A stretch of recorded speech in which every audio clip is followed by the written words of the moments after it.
জি, আসসালামু আলাইকুম। কেমন আছেন স্যার? ওয়ালাইকুম আসসালাম। ভালো, তুমি? খুব ভালো। স্যার আপনাকে দেখে স্যার স্যার লাগে না। আচ্ছা, তাহলে কেমন কেমন লাগে? থাক বললে মাইন্ড করবেন। বলার দরকার নাই। বলো, মাইন্ড করব না। আপনাকে একদম চকলেট বয় লাগে। আচ্ছা, তাহলে তোমাকেও তো চকলেট গার্ল লাগে, কারণ তুমিও খুব কিউট। আয়াত কথাটা এমনি বলল, কিন্তু তনয়ের মনের মধ্যে তো 1 কেজি লাড্ডু ফুটলো। আচ্ছা, তাহলে পড়া শুরু করি। ওকে। আয়াত সপ্তাহে 3 দিন তনয়াকে পড়াতো। আয়াত যখন তনয়াকে পড়াতো, তখন তনয়া প্রায় আয়াতের দিকে তাকিয়ে থাকতো। আয়াতের চোখে চোখ পড়লে নামিয়ে নিত। ব্যাপারটা আয়াত খেয়াল করলেও তনয়ের ছেলে মানুষে ভেবে ইগনোর করতো। কিন্তু তারপরও আয়াতের খুব অস্বস্তি লাগলো। তনয়া অনেক ছেলে মানুষই করতো। আয়াত মাঝে মাঝে বকা দিলেও তনয়ের ছেলে মানুষিটা ওর খুব ভালো লাগতো। কিন্তু আয়াত কখনো তনয়াকে সে নজরে দেখেনি। ধীরে ধীরে তনয়ার কিশোরী মনটায় ভালোবাসার একটা ছোট্ট ফুল ফোটে, আর সে ফুলটার নাম দেয় আয়াত। আয়াত তনয়ার হাব ভাব দেখে কিছুটা আঁচ করতে পারত, তাই ভাবলো তনয়াকে ইনডিরেক্টলি বুঝাতে হবে। কারণ এই বয়সে এই ধরনের কিছু হওয়াটা নর্মাল। কারণ বয়সটাই খারাপ, বেশি কিছু বললে ব্যাপারটা উল্টো হয়ে যেতে পারে। তাই অনেক ভেবে চিনতে তনয়াকে বলল। তনয়া, তোমাকে কিছু কথা বলি। হ্যাঁ স্যার বলেন। জানো তনয়া, মানুষের জীবনের সব থেকে খারাপ বয়স কোনটা? না তো। কোনটা স্যার? 13 থেকে 18 বছর বয়সটা। কেন স্যার? এই সময় মানুষ ছেলেবেলা আর ম্যাচিওর বয়সের মাঝামাঝি থাকে। এই বয়সে খারাপ জিনিসটা ভালো, আর ভালো জিনিসটাকে খারাপ মনে হয়। এই বয়সের কিশোর কিশোরীদের শিক্ষণীয় কথা অসহ্য লাগে। এই বয়সে খারাপ জিনিসটা উপরের চাকচিক্য দেখে তার প্রতি আকৃষ্ট হয়ে ভুল করে, কিন্তু যখন বুঝতে পারে ভুল করছে তখন করার মতো আর কিছু থাকে না। যে এই বয়সের ভ্রম থেকে নিজেকে বাঁচাতে পারবে তার জীবনটা অনেক সুন্দর হবে। দেখো, এই বয়সে ভালো লাগা জিনিসটা মনের সাথে আষ্টে পৃষ্ঠে জড়িয়ে যায়। তখন বোঝা যায় না কোনটা ভালো লাগা আর কোনটা ভালোবাসা। ভালো লাগা আর ভালোবাসার মধ্যে আলাদা একটা পৃথিবী তৈরি হয়ে যায়। যেই পৃথিবীতে প্রথম প্রথম ফুলের সমারোহ থাকলেও কিছু দূর যেতেই দেখবে ফুলগুলো ঝরে গিয়ে সেখানে কাঁটার উৎপত্তি হয়েছে। আমি কি বলতে চাচ্ছি তুমি বুঝেছো? জি স্যার। কি বুঝলা? I love you. What? What না স্যার, উত্তরটা আই লাভ ইউ টু হবে। Just shut up. আমি তোমাকে এতক্ষণ কি বোঝালাম সব কি তোমার মাথার উপর দিয়ে গেছে? না স্যার, এক কান দিয়ে ঢুকছে অপর কান দিয়ে বের করে গিয়েছি। চুপ, একদম চুপ। তোমাকে বললাম না এই বয়সে কখনো ভালোবাসা হয় না, এটা হয় ভ্রম, নয় ভালো লাগা। No sir, I really love you. তোমার মতো ইডিয়েট মেয়েকে পড়ানো আমার পক্ষে সম্ভব না। Good bye. এই বলে রাগ করে হন হনিয়ে চলে গেল আয়াত। আর তনয় হাঁ হয়ে আয়াতের যাবার পানে তাকিয়ে রইল আর ভাবছে। কি এমন বললাম? মেয়েরা প্রপোজ করলে ছেলেরা আরো খুশি হয়ে একসেপ্ট করে, আর এ তো উল্টো। আয়াত যদি বাবাকে বলে দেয় তাহলে তো সর্বনাশ। তাছাড়া সামনের মাসে প্রথম সাময়িক পরীক্ষা, এখন নতুন টিচার কোথায় পাবো? যাক, নিজের ইগো বর্তমানে ব্যাগে রেখে স্যারকে ফোন দিয়ে সরি বলি, দেখি বেটায় ঘাটতারায় মানে কিনা। এভাবে তনয়া আয়াতকে ফোন দিল। প্রথমে কয়েকবার রিং হয়ে কলটা কেটে গেল। তারপর আয়াত বলল, হ্যালো স্যার। হ্যাঁ বলো। Sorry sir. সরি বললে কাজ হবে না, আমি তোমাকে আর পড়াবো না। স্যার আমি আর কখনো এমন কথা বলবো না, প্লিজ বাবাকে কিচ্ছু বলবেন না। ঠিক আছে। তাহলে কাল থেকে পড়াতে আসছেন? না, তোমার বাবাকে বলবো না, তাই বলে যে তোমাকে পড়াবো তা কিন্তু না। প্লিজ স্যার, সামনের মাসে আমার পরীক্ষা, এখন নতুন টিচার কোথায় পাবো, আর বাবাকেই বা কি বলবো? সেটা মাথার মধ্যে প্রেমের পোকা ঢোকার আগে মনে ছিল না? সরি বললাম তো, আর আপনিই তো বললেন যে এই বয়সে ভুল হয়। তাহলে আপনার কি উচিত না আমার ভুলটা শুধরে দেওয়া? এই মেয়ে, তুমি তো দেখছি আমার কথায় আমাকে ফাঁসিয়ে দিলা। ঠিক আছে, কাল থেকে পড়াতে আসবো, তবে একটা শর্তে। কি শর্ত স্যার? এই ধরনের কোনো দুষ্টুমি বা ফাইজলামি আর কখনো করবে না, ঠিক আছে? ঠিক আছে স্যার। পরের দিন আয়াত আবার নিয়মিত পড়াতে আসতো। তনয় এখন অনেক শান্ত হয়ে গেছে। সে আগের মতো দুষ্টুমি করে না। আয়াত প্রথম প্রথম তাতে খুব খুশি হয়েছিল, কিন্তু ধীরে ধীরে আয়াত ও তনয়া সেই দুষ্টুমিগুলো মিস করতে লাগলো। কিন্তু সব বুঝতে পেরেও আয়াত তনয়াকে কিছুই বলতো না। ভাবতো সামনে ওর পরীক্ষা, এই মুহূর্তে কিছু বলা মানে ওর ঘাটাকে উস্কে দেয়া, তাই চুপচাপ রইল। তারপর তনয়ার পরীক্ষা শেষ হলো। খুব ভালোভাবে পরীক্ষাগুলো হয়ে গেল। পরীক্ষার পর তনয়া আবার আগের মতো দুষ্টামি করা শুরু করলো, কিন্তু আয়াতকে এখন খুব কম জ্বালায়। একদিন তনয়া ওর কিছু বান্ধবীদের সাথে ঘুরতে পার্কে গেল। সেখানে গিয়ে দেখে আয়াত একটা মেয়ের সাথে বসে কথা বলছে, খুব হাসাহাসি করছে। তনয়া সেটা দেখে রাগে ফুটছিল। ওর বান্ধবীদেরকে বললো সামনে যেতে, তারপর সোজা গিয়ে আয়াতের সামনে দাঁড়ালো। রাগী চোখে আয়াতের দিকে তাকিয়ে আছে। আয়াত তনয়াকে দেখে বলল, আরে তনয়া, তুমি এখানে? উনি কে? আমার বন্ধু লিমা। বন্ধু নাকি অন্য কিছু? তা দিয়ে তোমার কি দরকার? তনয়া কোনো কথা না বলেই আয়াতের গালে একটা কিস করে বসলো। কারণ আই স্টিল লাভ ইউ। উপস্থিত ঘটনায় আয়াত আর লিমা হতভম্ব হয়ে গেল। আয়াতেরও ভীষণ রাগ উঠে গেল। তারপর একটা শব্দ হলো ঠাস। হাত তনয়া নিজের গালে হাত দিয়ে আছে। এই মেয়ে, তোমাকে কথা বললে বোঝো না নাকি? তোমাকে এত বোঝানোর পরও বোঝো না? আর শোনো, তোমাকে আমি ভালোবাসি না, কারণ আমি লিমাকে ভালোবাসি। আর হ্যাঁ, ও আমার বন্ধু না, গার্লফ্রেন্ড। আর কখনো তোমাকে পড়াবো না। যাও, বাড়ি যাও। ধমক দিয়ে পাঠিয়ে দিল। তনয়া আয়াতের কথাগুলো শুনে কান্না করে দিল। টপ টপ করে ওর চোখ থেকে জল পড়ছে। তারপর গা চেপে ফুপিয়ে ফুপিয়ে বলল, ভালোবাসেন না ঠিক আছে, তাই বলে চড় মারলেন কেন? আমার গালটা যে লাল হয়ে গেল, খুব ব্যথাও করছে। তনয়ার কথা শুনে আয়াতের খুব হাসি পাচ্ছে, কিন্তু এখন হেসে দিলে সব উল্টো হয়ে যাবে। তাই অনেক কষ্টে আয়াত হাসিটা আটকালো। তনয়া কাঁদতে কাঁদতে চলে গেল। আর আয়াত ওর যাবার পানে কতক্ষণ তাকিয়ে থেকে বাড়ি ফিরে গেল। তনয়ার ফর্সা গা জলের কারণে লাল হয়ে গিয়েছে। রাতের বেলা তনয়া ওর বাবার সাথে বসে টিভি দেখছিল। তখনই ওর বাবার ফোন আসলো। ওর বাবা তখন বলল আয়াত ফোন করেছে। ভয়ে তো তনয়ার হাত পা ঠান্ডা হয়ে যাবার উপক্রম। না জানে কি না কি বলে তার বাবাকে। তনয়ার বাবা ফোনে কথা শেষ হয়ে বললেন, আয়াত নাকি আর তনয়াকে পড়াতে পারবে না। কেন? আয়াতের নাকি কিছুদিন পর পরীক্ষা। প্রাইভেট পড়ালে নাকি ওর নিজের পড়ায় অসুবিধা হয়, তাই। তাহলে তনয়াকে কেন পড়াবে? আয়াত নতুন টিচার ঠিক করে দিয়েছে, কলেজের টিচার, বয়স্ক একজন টিচার। বেটা বজ্জাত, আমাকে এখন বয়স্ক টিচারের হাতে দেওয়া হচ্ছে? তোকে আমি দেখে নিব, কবে তা নিশ্চিত বলতে পারি না, তবে হতে পারে 5-10 বছর পর, কিন্তু দেখে অবশ্যই নিব। তারপর আর আয়াতের সাথে তনয়ার দেখা হয়নি। তারপর তনয়া আর কারোর সাথে রিলেশন তো দূরে থাক, কেউ প্রপোজ করলেও তাকে ধরে পিটাতো। তনয়া এসএসসি পরীক্ষায় জিপিএ 5 পেল। তারপর কিছুদিন আগে এই কলেজে ভর্তি হলো। কিন্তু কপাল দুঃখে বলেন আর সুখে বলেন, প্রায় 2 বছর পর তনয়া আর আয়াতের আবার দেখা হলো। ও হ্যালো বন্ধুগণ, কল্পনা শেষ, এবার বর্তমানে ফিরে আসেন। পরের দিন তনয়া আবার কলেজে গেল। আজকে আয়াতের ক্লাস টাইমে তনয়া গিয়ে ক্লাসের পেছনের দিকটায় বসলো। আর এমন ভাবে বসলো যাতে আয়াতের বারবার দেখতে না হয়। মানে ওর সামনের বেঞ্চে লম্বা একটা ছেলে ছিল। আয়াত এসে বার ক্লাসের দিকে এদিক ওদিক চোখ বোলাচ্ছিল। তারপর দেখলো তনয়া ক্লাসের পেছনের দিকে নিচের দিকে তাকে চুপচাপ বসে খাতায় আঁকিবুকি করছে। আয়াত তনয়ার বেঞ্চের পাশে গিয়ে একটি কাশি দিল। আয়াত থেকে তনয়া তাড়াহুড়ো করে দাঁড়ালো আর হাতটা সোজা বাম গালে রাখলো। তনয়ের এই অবস্থা থেকে আয়াতের খুব হাসি পেল, কিন্তু হাসিটা চেপে রেখে বলল, কি ব্যাপার তনয়া?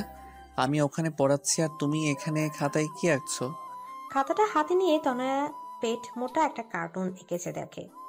What is this Tanaya? Sorry sir. Shut up. আমি বলছি ক্লাস টাইমে পড়ায় মনোযোগ না দিয়ে তুমি এসব কি আঁকছো? Sorry sir. It's okay, but not again. I remember sir. That's good. তারপর আয়াত আবার পড়ানো শুরু করলো। আর তনয়া মনে মনে আয়াতকে এক গাদা গালি বর্ষণ করলো। পরের দিন কলেজের ব্রেক টাইমে কয়েকজন স্টুডেন্ট মিলে ঠিক করলো অঙ্ক প্রাইভেট পড়বে। আর সবাই আয়াত স্যারের কাছেই পড়বে বলে ঠিক করেছে। কিন্তু তনয়া বলল তার কাছে না পড়ে অন্য কোনো টিচার দেখতে। কিন্তু সবাই মনস্থির করেছে আয়াত স্যারের কাছেই পড়বে। তাই সবাই মিলে আয়াতের কাছে গেল কথা বলতে, কিন্তু তনয়া গেল না। সবাই আয়াতকে পড়ানোর জন্য অনেক অনুরোধ করার পর আয়াত রাজি হলো, কিন্তু আয়াতের বাসায় এসে সবাইকে পড়তে হবে। সবাই তাতে রাজি হয়ে গেল। আয়াত তখন তনয়াকে খুঁজতে ছিল। তারপর ভাবলো হয়তো তনয়া ওর কাছে পড়বে না।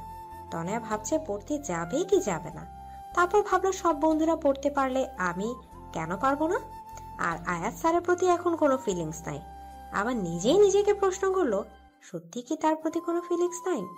আচ্ছা, একটা পরীক্ষা করে দেখি আয়াত স্যারকে আমি আজও ভালোবাসি কিনা। চোখ বন্ধ করে কতক্ষণ থাকবো? যদি আয়াত স্যারের চেহারা দেখি তাহলে বাসি, আর না আসলে তো নাই। আমি চোখ বন্ধ করলাম, কিন্তু কিছুক্ষণ চোখ বন্ধ করার পর তনয়া কেঁপে উঠল। আরে আমি তো আয়াত স্যারকে ভুলেই গেছিলাম। তাহলে চোখ বন্ধ করলেই শুধু তাকে কেন দেখতেছি? আজব তো। কয়েকদিন পর থেকে সবাই আয়াতের বাসায় পড়তে গেল। সবাই আয়াতের বাসায় ঢুকে পড়লো, কিন্তু তনয়া ভিতরে যাবে কি যাবে না তা নিয়ে চিন্তা করছে। এর মধ্যে আয়াত দরজার সামনে এসে দাঁড়ালো। ভিতরে এলে তোমাকে খেয়ে ফেলবো না। আয়াতকে দেখলেই বাম গালে হাত দিয়ে তনয়ের এখন অভ্যাসে পরিণত হয়েছে। ভিতরে ঢুকে তনয়া দেখলো আয়াতের বাড়িটা বেশ সুন্দর করে সাজানো। একজন বলল, স্যার আপনি কি এখানে একা থাকেন? আরে না, বাবা মা মাসখানের জন্য গ্রামে গেছে, কিছুদিন পরই চলে আসবে। তোমরা পাশের রুমে যাও, সেখানেই সবাইকে পড়াই। সবাই আয়াতের বাসায় এসে তারপর বসে পড়ে, যে যার মতো গল্প করে, কিন্তু তনয়া চুপচাপ বসে বইয়ের দিকে তাকিয়ে থাকে। ইদানিং আয়াত খেয়াল করেছে তনয়া সে আগের তনয়া নাই। আগে সে দুষ্টুমি চাঞ্চল্য তার মাঝে আর নেই, একদম শান্ত প্রকৃতির। আয়াত তনয়ার এই রূপটা একদম পছন্দ করে না। প্রায় 4 মাস হয়ে গেছে আয়াত এখনো তনয়াকে দুষ্টুমি করতে দেখে না। কেমন যেন হয়ে গেছে, ঠিক যেমন পানির অভাবে একটি ফুল নেতিয়ে যায়, তনয়া ঠিক তেমনি নেতিয়ে গেছে। আয়াতের মনে হচ্ছে কোথাও না কোথাও ওর জন্য ওই নিজেই দায়ী। তাই আয়াত ঠিক করলো তনয়ের সাথে সরাসরি কথা বলবে। তনয়া শোনো। তনয়া তখন কলেজ শেষ করে বাড়ি যাচ্ছিল। আয়াতের ডাকে পেছনে ফিরল। আমাকে ডাকতেছেন স্যার? হ্যাঁ, তোমার সাথে আমার কিছু কথা আছে। হ্যাঁ বলুন স্যার। এখানে না, তুমি আজকে আমাদের বাসায় সবার যাবার আধা ঘন্টা আগে যাবে, যদি তুমি ফ্রি থাকো। কিন্তু স্যার। ভয় নেই, বাসায় বাবা মা সবাই আছে। বিশ্বাস না হলে আমাদের বাসার টেলিফোনে বা তোমার বাবাকে দিয়ে ফোন করিয়ে কনফার্ম হতে পারো। কি যে বলেন স্যার, আমি আপনাকে অনেক বিশ্বাস করি। ধন্যবাদ। বিকেলে কথা মতো তনয়া অনেক আগে পড়তে গেল। দরজায় ডোরবেল বাজালো। দরজা আয়াতের মা খুললো। তাকে দেখে তনয়া সালাম দিলেন। আসসালামু আলাইকুম আন্টি। ওয়ালাইকুম আসসালাম। আরে তনয়া, তুমি কেমন আছো? জি আন্টি, ভালো। আপনি?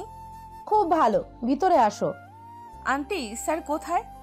ওর রুমে। তুমি বসো, আমি ওকে নিচে পাঠিয়ে দিতেছি। আয়াত নিচে এসে তনয়ার পাশে বসলো। স্যার কি যেন বলতে চাইছিলেন?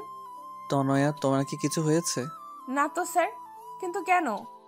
না, তুমি সেই আগের তনোয়া আর নাই। কেন স্যার, আপনার এমন কেন মনে হলো? 2 বছর আগে যখন তোমাকে পড়াতাম, তখন তোমার মাঝে অন্যরকম একটা চাঞ্চল্য, দুরন্তপনা আর দুষ্টুমি ছিল, কিন্তু এখন সেটা তোমার মাঝে নেই। মনে হচ্ছে তুমি সেই তনয়াকে নিজের ভিতর বন্দি করে উপরে একটা মুখোশ পরে আছো। মনে হচ্ছে নিজেকে লুকাতে চাইছো কোথাও। এটার জন্য আমি দায়ী নই তো? না স্যার, সেরকম কিছু না। আপনি প্লিজ নিজেকে দায়ী করবেন না। আর স্যার, আপনি তো আমাকে বলেছিলেন ছেলে মানুষই সবসময় চলে না। আমি তাই ফলো করছি। নিজের ছেলে মানুষটাকে ছেড়ে বুঝদার হবার চেষ্টা করছি। বুঝলাম তুই ম্যাচিওর হবার চেষ্টা করতেছো, কিন্তু তুমি কি খেয়াল করেছো বেশি বড় মানুষই দেখাতে গিয়ে তুমি নিজেকে হারিয়ে ফেলেছো? ঠিক জানি না। তাহলে জানার চেষ্টা করো। এভাবে নিজের থেকে যদি দূরে চলে যাও তবে খুশি থাকতে পারবে না। দেখো তনয়া, সবার একটা অতীত থাকবেই। সে তুলনায় তোমার অতীতটা নেহাত ছেলে মানুষই, কিন্তু তবু সেটা মনের মাঝে দাগ কেটে যায়। তারপরও অতীতটাকে বলে থাকাই ভালো নয় কি? কি বললাম বুঝলা কিছু? স্যার। তাহলে আবার আগের তনয়া হয়ে যাও, কেমন? তবে হ্যাঁ, দুষ্টুমির পরিমাণ কিন্তু আগের মতো রেখো না, কারণ আমি জানি তনয়ের দুষ্টুমি অন্যদের উপর কতটা ভারী পড়ে। কিন্তু স্যার, আমি আবার আগের তনয়া কিভাবে হব? সেটাও কি আমি বলে দিব?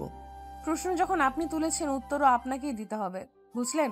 ওকে ওকে, প্রথমে নিজের মাথার মধ্যে বড় হবার যে চিন্তাগুলো আছে না, সেগুলো ঝেড়ে ফেলে দাও। তারপর আয়নার সামনে দাঁড়িয়ে নিজেকে দেখো, নিজের দুষ্টুমিগুলো নিয়ে ভাবো আর দুষ্টুমি করো। অনেক অনেক ধন্যবাদ স্যার। আর এই ম্যাচিওর হওয়ার চক্করে আমিও হাঁপিয়ে উঠেছিলাম। যাক বাবা, হাঁপ ছেড়ে বাঁচলাম। এর মধ্যে আয়াতের মা নাস্তা নিয়ে আসলেন। আন্টি, এগুলোর কি দরকার ছিল? চুপ, একদম চুপ। এতদিন ধরে আমাদের বাসায় পড়তে আসিস, অথচ তোর এতটুকু যত্ন করতে পারি না। আসলে এতগুলো ছেলে মেয়ের মধ্যে তোকে আলাদা করে দেখলে ওদের খারাপ লাগতে পারে, তাই। কিন্তু শত হলেও তুই তো নিজেদের মেয়ে। মানে?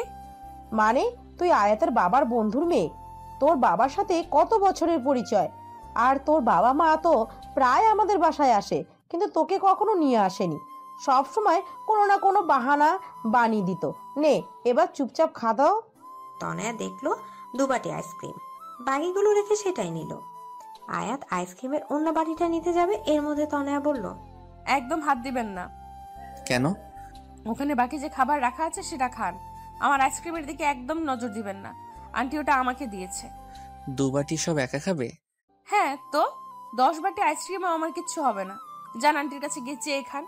হায়াত মুচকে এসে দেখলো পাগলি মেয়েটা বাচ্চাদের মতো আইসক্রিম খাচ্ছে, কিন্তু চোখ বন্ধ করে। তার মানে দুষ্টুমির শুরুটা আমাকে দিয়ে করলে? তারপর পড়াশোনা শেষ করে তনয়া বাড়ি গিয়ে আয়নার সামনে দাঁড়িয়ে বলল, কোন অতীতটা ভুলবো?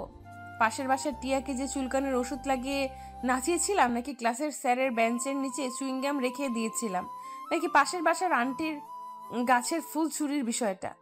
আরো অনেক আছে, থাক ভাল লাগে না। কাল আবার স্যারকে জিজ্ঞেস করতে হবে। পরের দিন আবার আয়াতদের বাসায় গেল, কিন্তু আজ এখনো কেউ পড়তে আসেনি কেন? ডোরবেল বাজালে আয়াত দরজা খুলল। তুমি আজ পড়তে আসলা কেন? কেন স্যার? আরে আমি তো তিন্নিকে ফোন করে বলেছি আজকে পড়াবো না, সবাইকে জানিয়ে দিতে। ও, তাহলে মনে হয় আমাকে জানাতে ভুলে গেছে। কেন পড়াবেন না? আসলে মায়ের শরীরটা একটু খারাপ, তাই। ও, তা আমি কি আন্টিকে দেখতে পারি? হ্যাঁ অবশ্যই, ভিতরে আসো। তনয় ভেতরে গিয়ে আয়াতের মায়ের সাথে দেখা করে, তার অবস্থার কথা জানতে চাইলো। তারপর আয়াতকে বলল, স্যার একটু কনফিউশন ছিল। হ্যাঁ বলো। শোনেন আন্টি, স্যার আমাকে কিছু অতীত ভুলে যেতে বলেছে, কিন্তু আমি ঠিক ভেবে পাচ্ছি না কোনটা ভুলবো আর কোনটা মনে রাখবো। তা অতীতগুলো কি আমাদের বলা যাবে? কেন বলা যাবে না? অবশ্যই। তারপর তনয় শুরু করলো তার সকল দুষ্টমির কাহিনী। শুরু করেছে তো করেছে, শেষ হবার নামই নেই। আর এদিকে আয়াত আর ওর মা তনয়া দুষ্টমির কথা শুনে হাসতে হাসতে অবস্থা 12টা। তনয়া, এইসব কাজ তুমি করছো? হ্যাঁ আন্টি, আরো আছে, কিন্তু ঠিক মনে পড়ছে না। কিন্তু এর মধ্যে থেকে কোনটা ভুলবো আর কোনটা মনে রাখবো তাই নিয়ে কনফিউজড আছি। একটাও ভুলতে হবে না। আরে আপনি তো অতীত ভুলতে বললেন। ভুল হয়েছে আমার। আমি ভুলে গেছিলাম যে তুমি তনয়া। তুমি সবসময় আমার অস্ত্র আমার উপরই প্রয়োগ করো। তোর মতো মেয়ে থাকলে তাদের ঘর সবসময় খুশিময় থাকবে। রিয়েলি আন্টি, এখন কেমন লাগছে আপনার? হ্যাঁ সত্যি, যা অসুস্থ ছিলাম তোর কথায় ঠিক হয়ে গিয়েছি। আর আমার এখন খুব ভালো লাগছে। আন্টি আমি এখন উঠি তাহলে, নিজের খেয়াল রাখবেন। By aunty. আয়াত তনয়াকে দরজা পর্যন্ত এগিয়ে দিয়ে আবার ডাক দিল। তনয়া শোনো, জি স্যার। তুমি কালকে বলেছিলে তুমি আমাকে বিশ্বাস করো, কিন্তু সে বিশ্বাসের ভিত্তি বা কারণটা জানতে পারি? এই 14-15 বছরের মেয়ে আপনাকে প্রপোজ করেছে, চাইলেই আপনি তার দুর্বলতার সুযোগ নিতে পারতেন, কিন্তু আপনি তা না করে মেয়েটাকে ভুল পথ থেকে ফিরিয়ে এনেছেন। বিশ্বাস করার জন্য এটাই যথেষ্ট নয় কি? স্যার আমি আপনাকে খুব শ্রদ্ধা করি। আর সাবধানে যেও। Bye sir. আয়াত তারপর দরজা আটকে ভেতরে যেতে শুনে তনয়ার চিৎকার। আয়াত দ্রুত দরজা খুলে হতভম্ব হয়ে গেল। আয়াত দরজা খুলে দেখে তনয়া সিঁড়িতে উপর আধা শোয়া হয়ে আধা বসা অবস্থায় আছে। আয়াত প্রথমে ভাবলো তনয়া হয়তো দুষ্টামি করছে, কারণ এই ধরনের দুষ্টুমি তনয়া এর আগেও কয়েকবার করেছিল। তাই বলল, তনয়া এবার আর আমাকে বোকা বানাতে পারবে না, ওঠো বলছি। তনয়া, তনয়া, তনয়া। কয়েকবার ডাক দিল, কিন্তু তনয়ার কোনো সাড়া শব্দ পেল না। তাই গিয়ে তনয়ার কাঁধে হাত রাখলো, আর সাথে সাথে তনয়া মাটিতে গড়িয়ে পড়ল। আয়াত হতভম্ব হয়ে গেল, কারণ তনয়ার কপালে রক্ত। দেয়ালের দিকে তাকিয়ে দেখে দেয়ালেও খানিকটা রক্ত লেগে আছে। সিঁড়িতে অনেক পানি পড়ে আছে, মনে হয় তনয়া পানিতে স্লিপ করে পড়ে গেছে। মেয়েটার মাথা ফেটে গেছে, কি যে করবে সে? আয়াত ভাবছে। আয়াত তনয়াকে কোলে তুলবে কি তুলবে না এটা নিয়ে অস্বস্তি বোধ করছে। তারপর ভাবলো ওসব পরে ভাববো, আগে মেয়েটাকে ভিতরে নিয়ে যাই। আয়াত তনয়াকে কোলে তুলে বলল, আরে মেয়েটাকে দেখতে তো অনেক সুখ না, কিন্তু ওজন কম করে হলেও 42 হবে। আয়াত তনয়কে নিয়ে ওর মায়ের রুমে শোয়ালো। আরে কি হয়েছে ওর? মা মনে হয় সিঁড়ি দিয়ে স্লিপ করে পড়ে গেছে। দেখো না, মেয়েটার মাথা ফেটে গেছে। তাড়াতাড়ি ডাক্তারকে ফোন কর। হ্যাঁ মা, করছি, কিন্তু তুমি ব্যস্ত হয়ে নিজের শরীর খারাপ করো না। আয়াত ডাক্তারকে ফোন করে তনয়ার মাথার রক্ত মুছে কিছুটা অ্যান্টিবায়োটিক ক্রিম লাগিয়ে দিল, যাতে তাৎক্ষণিকভাবে রক্তটা থেমে যায়। তারপর তনয়ার বাবা মাকে ফোন করে আসতে বলল। তনয়া তখনও অজ্ঞান। ওদের ফোন করার পর আয়াত তনয়ার চোখে মুখে পানির ঝাপটা দিল। তনয়া চোখ খুলে দেখে আয়াত আর আয়াতের মা ওর সামনে বসে আছে। এই মেয়ে পড়ে গেলা কিভাবে? কোন বেয়াক্কল যেন সিঁড়িতে পানি ফেলেছে। দেখেছি, কিন্তু কে সেটা জানি না। তাহলে তাড়াতাড়ি জানেন তার অবস্থা আমি 12টা বাজাবো। মাথাটা প্রচন্ড ব্যথা করতেছে। আর কোথাও ব্যথা পাইছো? হ্যাঁ, পায়ে খুব ব্যথা করছে, মনে হয় মুচকে গেছে। আয়াত তনয়ার পা হাত দিয়ে দেখছে। স্যার কি করছেন? প্লিজ পায়ে হাত দিবেন না, আপনি আমার শিক্ষক। চুপ, একদম চুপ। কপাল ভালো ভাঙেনি, তবে মুচকে গেছে। ডাক্তার এখনই চলে আসবে। কিছুক্ষণ পর ডাক্তার আর তনয়ার বাবা মা একসাথে এলো। ডাক্তার তনয়ার মাথায় ভালো করে ব্যান্ডেজ করে দিল, পায়ে লিকোপ্লাস্টার পেঁচিয়ে দিল, তারপর একটা ইনজেকশন বের করলো। না, চুপ চুপ, কানের পোকা বের করে দিল। আমি একদম ইঞ্জেকশন দিব না। অত বড় সূচ আমার গায়ে ফুটাবে, নো চান্স। ঠিক আছে, দেওয়ার দরকার নাই। আচ্ছা তনয়, একটা কথা বলো তো, তোমার তো অনেক রকমের ফুল গাছ ছিল, এখন কি আছে নাকি? স্যার আপনার মনে আছে? কেন মনে থাকবে না? অনেক সুন্দর তোমার বাগানটা। এখন তো আগের থেকেও বেশি ফুল আছে। জানেন স্যার, 12 রকমের ক্যাকটাস গাছ আছে আমার।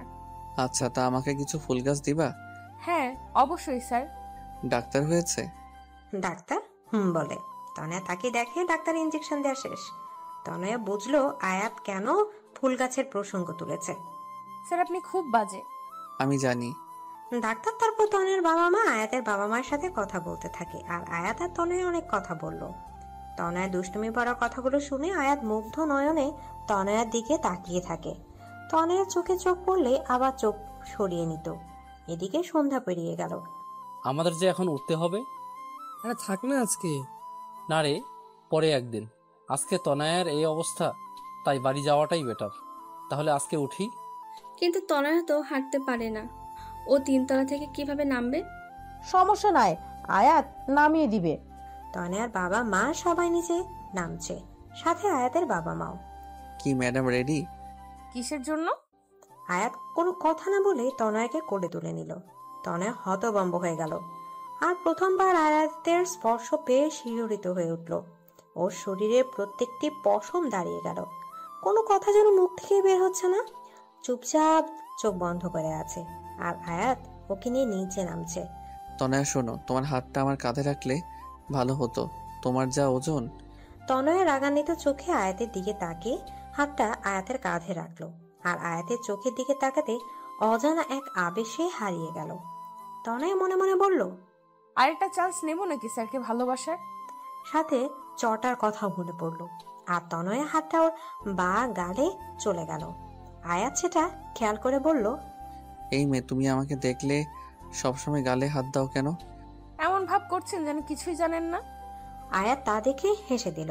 তনয় দেখলো ওর নিচে নেমে প্রায় গাড়ির কাছে পৌঁছে গেল। তনয়ের বাড়িতে পৌঁছে দিয়ে আয়াত মনে মনে কি যেন ভেবে মুচকি হাসি দিল। তনয়েরা চলে গেল। সেদিন রাতে তনয়ের ভীষণ জ্বর আসলো। পরের 2 দিন তনয়কে ক্লাসে না দেখে আয়াত একেবারে অস্থির হয়ে গেছে। ফোনে অবশ্য খবর নিয়েছিল, তাই ভাবলো আজ তনয়াকে দেখতে যাবে। সেদিন বিকেলে আয়াত আর আয়াতের মা তনয়াদের বাড়ি গেল। প্রায় 2 বছর পর আয়াত তনয়াদের বাড়ি আসলো। বাড়ির চারপাশ তাকিয়ে মনে মনে বলছে, মেয়েটা সত্যি বলেছে, ওর ফুলের বাগানটা আগের থেকে অনেক বড় করেছে। নিজে যেরকম ফুলের মতো দেখতে, তেমনি তার ফুলের শখ। আয়াতকে দেখে তো তনয়ার মা খুব খুশি। আয়াত তাকে সালাম দিয়ে কুশলাদি বিনিময় করে বলল, আন্টি, তনয়া কেমন আছে? আর বলো না, 2 দিন জ্বরের কারণে ছোট বাচ্চাদের মতো জ্বালিয়েছে। আজ সারাদিনে কিছু খাওয়াতে পারিনি। দেখো এখনো খাপটি মেরে শুয়ে আছে। আন্টি কিছু মনে না করলে আমি একবার চেষ্টা করে দেখতে পারি? আরে এতে মনে করার কি আছে? এই নাও খাবার, তনয়া রুমে আছে। আয়াত আস্তে করে রুমে ঢুকে দেখে তনয়া বাচ্চাদের মতো গুটিসুটি মেরে শুয়ে আছে। আয়াত তনয়ার রুমের দিকে তাকিয়ে হেসে দিল। বাচ্চাদের মতো সারা রুম কার্টুনে পিক টানানো। টম এন্ড জেরি থেকে শুরু করে রাপাঞ্জেল সবার পিক আছে। তনয়া, তনয়া, স্যার আপনি কেমন আছেন? আমি তো ভালো, বাট তুমি নিজের কি অবস্থা করেছো? স্যার আমি তো ঠিক আছি। হ্যাঁ, দেখেই বোঝা যাচ্ছে কতটা ঠিক আছো। এবার খাবারটা খেয়ে নাও। না, খাবার খেলেই আমার বমি পায়, আর খাবারগুলো খুব তেতো। খাবার না খেলে আরো বেশি দিন অসুস্থ থাকবে। থাক, তবুও খাবো না। তুমি কি 2 দিন তোমার বাগানে গেছিলা? না তো, কেন? আন্টি বলল তোমার অনেকগুলো গাছ চুরি হয়ে গেছে। কি? তাই তো বলি, খেয়ে তাড়াতাড়ি সুস্থ হয়ে গাছের খেয়াল রাখো। দিন তাড়াতাড়ি খাই, আমার গাছ। বলে মুখ ভার করে খাচ্ছে। আয়াত সেটা দেখে মুখ টিপে টিপে হাসছে। তনয়া আয়াতের মায়ের সাথে অনেকক্ষণ গল্প করলো। কিছুক্ষণ পর তারা চলে গেলেন। তনয়া সুস্থ হতে প্রায় 10 দিন সময় লাগলো।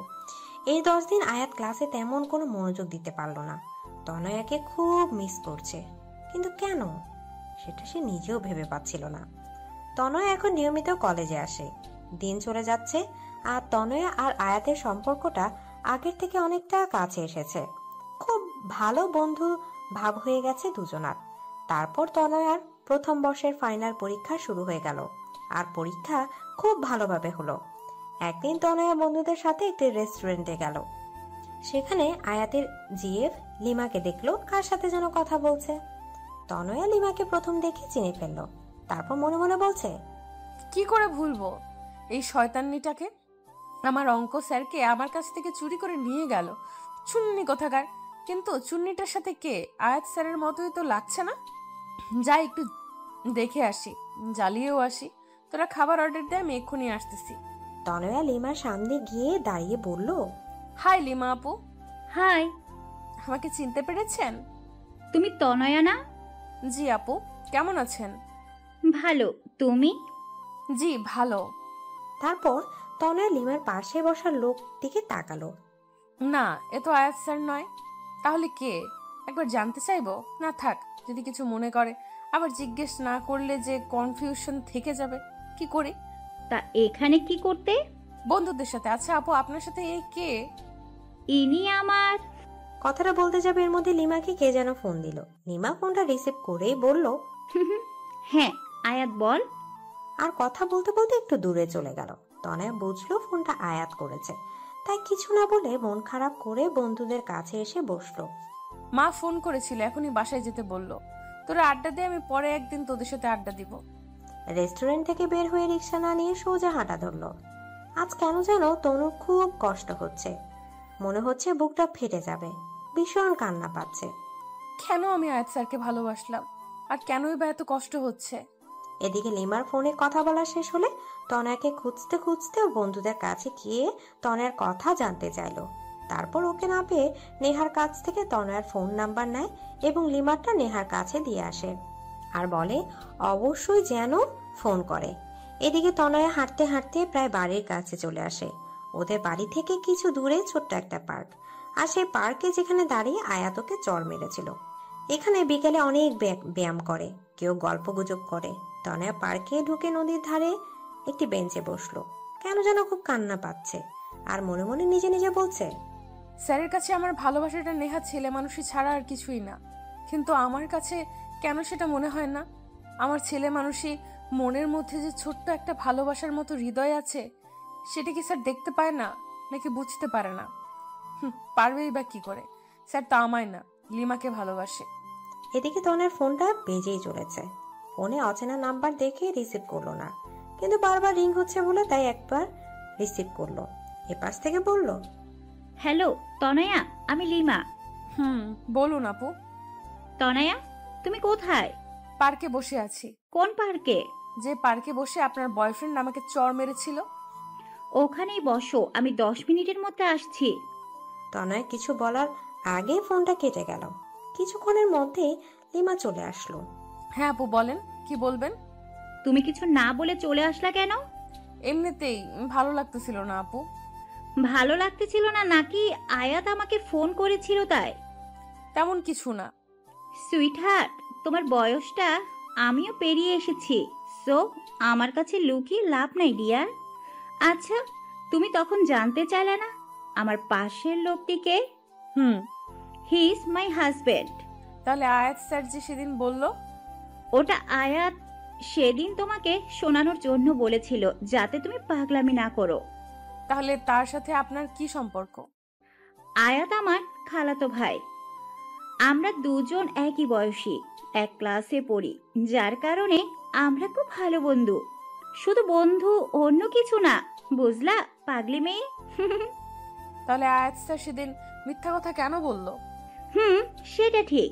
সেদিন তুমি যাবার পর আমি আয়াতকে একই প্রশ্ন করেছিলাম, আর ও বলেছিল ওর একটা অনেক বড় সমস্যা আছে, যার কারণে চাইলেও ও তোমার সাথে রিলেশনে চড়াতে পারবে না।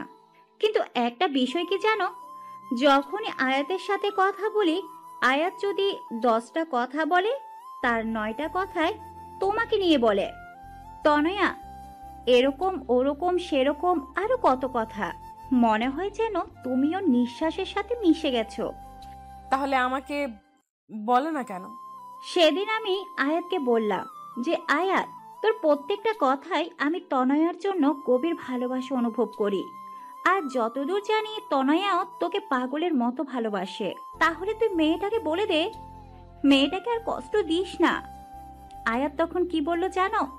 আয়াত বলল, সেটা সম্ভব না রে লিমু, তাহলে সব সম্পর্কগুলো অগোছালো হয়ে যাবে। আমি একটা সম্পর্কের জন্য অন্য কোনো ভাঙতে পারবো না। হ্যাঁ, আমি তনয়াকে। তারপর আর কিছু বলেনি। আমার জন্য কেন অন্য সম্পর্ক ভেঙে যাবে? আমি কি এতটা খারাপ? আর তার কি এমন সমস্যা যার কারণে আমার সাথে এমন করছে? সেটা আমি জানি না রে, অনেক জানার চেষ্টা করেছি, কিন্তু সববারই ব্যর্থ হয়েছি। এখন তুমি চেষ্টা করে দেখতে পারো। তনয়া অঝরে কাঁদছে। এই পাগলি মেয়ে, প্লিজ কেঁদো না। দেখো, আমি তোমাকে এই কথাগুলো আগে বলতে পারতাম, কিন্তু তুমি তখন খুব ছোট ছিলা। আর তারপর আমার বিয়ে হয়ে যায়। বিয়ের পর আমি চট্টগ্রাম ছিলাম, তখন চেয়েও তোমার সাথে যোগাযোগ করতে পারিনি। সরি আপু। কেন? আয়াত স্যারের গার্লফ্রেন্ড ভেবে তোমাকে মনে মনে অনেক বকা দিয়েছিলাম। পাগলি মেয়ে, ইটস ওকে। আচ্ছা শোন, তুমি এইসব নিয়ে চিন্তা করো না। দেখবে আল্লাহ চাইলে তুমি তোমার অঙ্কের টিচারকে পেয়ে যাবে। আল্লাহ যদি না চায়? তাহলে পাবে না। লিমার কথা শুনে তনয় ভ্যা ভ্যা করে বাচ্চাদের মতো কেঁদে ফেলল। প্লিজ এভাবে কেঁদো না। আয়াত কিন্তু ছিসকাতুনি মেয়েদের একদম পছন্দ করে না। তনয়ার সাথে কান্না থামিয়ে ফেললো আর ফোপাচ্ছে। সেটা দেখে নিমা হেসে বলল, এই পিচ্চি মেয়েটার মনে তার অঙ্ক টিচার মানে আয়াতের জন্য এত ভালোবাসা লুকিয়ে আছে। আচ্ছা শোন, আয়াত 10 মিনিটের মধ্যে এখানে আসবে। কেন? আমি আসতে বলেছি। কেন? তুই সত্যিই মাথা মোটা। আমি এখন চলে যাব, তারপর আয়াতকে ফোন করে বলে দেব জরুরি কাজে চলে গেছি, তখন তোরা গল্প করিস। তনয়া লজ্জা পেয়ে মাথা নিচু করে ফেলল। ও বাবা, এই মেয়ে তো লজ্জাও পায়। ধন্যবাদ আপু। শোন, রোজ ফোন করবি আমাকে, ওকে? আর শোন, আমি তোকে যা বললাম আয়াতকে বলবি না। ভালো থাকিস, বাই। তুমিও ভালো থেকো, বাই। লিমা চলে গেল। তার কিছুক্ষণ পর আয়াত আসলো। আয়াত এসে লিমাকে না পেয়ে চলে যাবে এমন সময় দেখলো তনয়া চুপচাপ বসে কাঁদছে। তনয়া, তুমি এখানে? আয়াতকে দেখে তনয়ার আরো বেশি কান্না এসে গেল। তাই কোনো কিছু না ভেবে আয়াতকে জড়িয়ে ধরে কান্না করতে লাগলো। আয়াত কিছুটা অপ্রস্তুত হয়ে গেল ঘটনাটিতে, কিন্তু তনয়ার কান্না দেখে ওর বুকের ভেতর মোচড় দিয়ে উঠলো। তারপর বলল, কি হয়েছে তনয়া? কেউ কিছু বলেছে? প্লিজ কিছু বলো। এভাবে কেঁদো না, প্লিজ কিছু বলো। তনয় কিছু বলছে না, শুধু আয়াতকে জড়িয়ে ধরে কান্না করছে। আয়াত ওর মাথায় হাত বুলিয়ে দিচ্ছে আর বলছে, প্লিজ কিছু তো বলো তনয়া। তনয় নিজেকে আয়াতের থেকে ছাড়িয়ে কিছু না বলে কাঁদতে কাঁদতে চলে গেল। আয়াত বোকার মতো ও যাওয়ার পানেই তাকিয়ে রইল। পরে কয়েকবার তনয়ার কাছে এই বিষয়ে আয়াত জানতে চেয়েছে, কিন্তু সবসময় তনয়া ব্যাপারটা এড়িয়ে গেছে। 3 মাস পর ঠাস, আজ আয়াত তনয়াকে সর্বসম্মুখে আবারও একটা চড় মারল। কিন্তু কেন? আয়াত পার্কে বসে আবার তনয়াকে একটা চড় মারলো। পার্কের অনেক লোক তাকিয়ে আছে এই অবস্থা দেখে। তনয়া গালে হাত দিয়ে দাঁড়িয়ে আছে। আজ ওর চোখ থেকে অশ্রু নদী বইছে না, কিন্তু খুশিতে চোখ দুটো ছলছল করছে। আয়াত ওকে চড় মেরে কিছু দূর গিয়ে নিজের হাতে সাজরে একটা আঘাত করলো। তনয়া দৌড়ে গিয়ে ওর হাতটা ধরে বলল, মাথা ঠিক আছে আপনার? আয়াত কোনো কথা না বলে তনয়াকে নিজের বুকের সাথে শক্ত করে চেপে ধরলো। তনয়া হতবাক হয়ে গেল। তনয়া নিজেকে ছাড়ানোর চেষ্টা করছে কিন্তু পারছে না, কারণ আয়াত ওকে এতটা শক্ত করে জড়িয়ে ধরে আছে। তনয়া চেষ্টা করেও নিজেকে ছাড়াতে পারছে না। নেহা আর নয়ন ওদের দিকে তাকিয়ে মুচকি মুচকি হাসছে, কারণ ওদের প্ল্যান কাজে দিয়েছে। প্ল্যানটা কি? চলুন 3 মাস আগে। লিমার সাথে কথা বলার পর তনয়া অনেকবার বিভিন্নভাবে আয়াতের সমস্যাটা জানতে চেষ্টা করেছে, কিন্তু সববারই ব্যর্থ হয়েছে। তাই ভাবলো, আয়াত স্যার যেমন লিমার নাম করে আমাকে খেপিয়েছে, তেমন কিছু করলে কেমন হয়। তাই নেহার সাথে কথা বলল, কারণ নেহা তনয়ের বিষয়ে প্রায় সব কথাই জানে। তাই নেহা বলল, সেটাই ঠিক হবে, তুই অন্য কারোর সাথে রিলেশন কর, শুনলে আয়াত স্যার ভীষণ হিংসা হবে। কিন্তু নকল বয়ফ্রেন্ড কোথায় পাবো? এক কাজ কর, আমার বয়ফ্রেন্ড মানে নয়নকে কয়েকদিনের জন্য ধার নে। আর আমার আর নয়নের সম্পর্কের কথা তো তেমন কেউ জানে না, তাই সন্দেহ হবে না। নয়নকে আমি বুঝিয়ে বলবো, শুধু দুইজন আয়াত স্যারের সামনে হেসে হেসে কথা বলবি, আর কিছু করবি না। কিন্তু নয়ন কিন্তু আমার, মনে রাখিস। চুপ। আমার টেস্ট অতটা খারাপ না যে অন্যের ইউজ করা জিনিস নিজে ব্যবহার করব। আমার জন্য তো আমার অঙ্ক টিচারই ঠিক আছে। পরের দিন থেকে প্ল্যান মতো কাজ করা শুরু করলো। আয়াত ক্লাসে আসলে তনয়া নয়ন এর সাথে কথা বলতো, হাসাহাসি করতো।